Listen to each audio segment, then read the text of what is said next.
We find ourselves listening in these days to the minor prophets.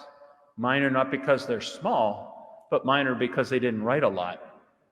And so before we were in Amos, now we're in Hosea. And to understand, especially the minor prophets, they have to see when they were writing, either before the Babylonian exile or after. Because before, they're warning of the sinfulness so that they don't get exiled, and then after, to get them back into understanding the law and liturgy. Anyway, Hosea is probably one of the greatest to read because it's all about marriage. And it's all about God asking Hosea to take for his bride Gomer. Now, when I grew up, the only Gomer I knew of was Gomer Pyle, who was kind of an interesting character in the military. This is not Gomer Pyle. Gomer is a woman. She's actually a prostitute, and she lives a life of a prostitute. And God asks Hosea to marry a prostitute. And as the story goes on, you start to realize that the Lord uses this command and then the life that comes after it to kind of be a symbol for what he knew would happen when Jesus would marry his church, and how many in our church are like prostitutes that are not faithful, that don't pour forth our fertility, the very strength of our heart, the courage of our love, the romance of our life to Jesus, but instead to other things that are not part of God's will.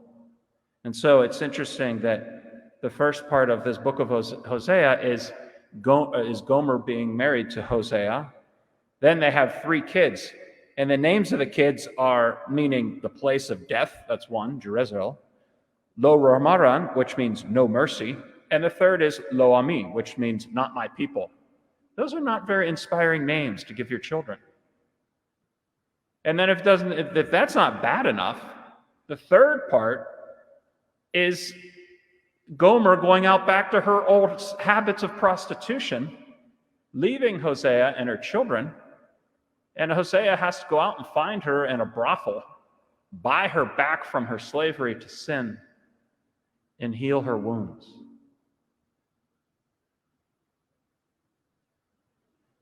I'm not sure exactly how this relates to our life today,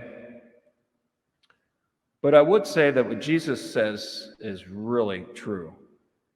At the sight of the crowds, his heart was moved for pity for them because they were troubled and abandoned like sheep without a shepherd. The church, especially the leaders of the church, are supposed to be shepherds, supposed to represent that fidelity to God in our covenant. And it's through the lack of leadership, especially the lack of shepherds, that many of the church are now left abandoned. And so it's Jesus Christ, his heart, that's moved with pity, the way Hosea was moved with love for God's will, and thus even accepting the trials of being married to a harlot. That maybe for us, just as Hosea would say, or God would say to Hosea, I will betroth you to me forever.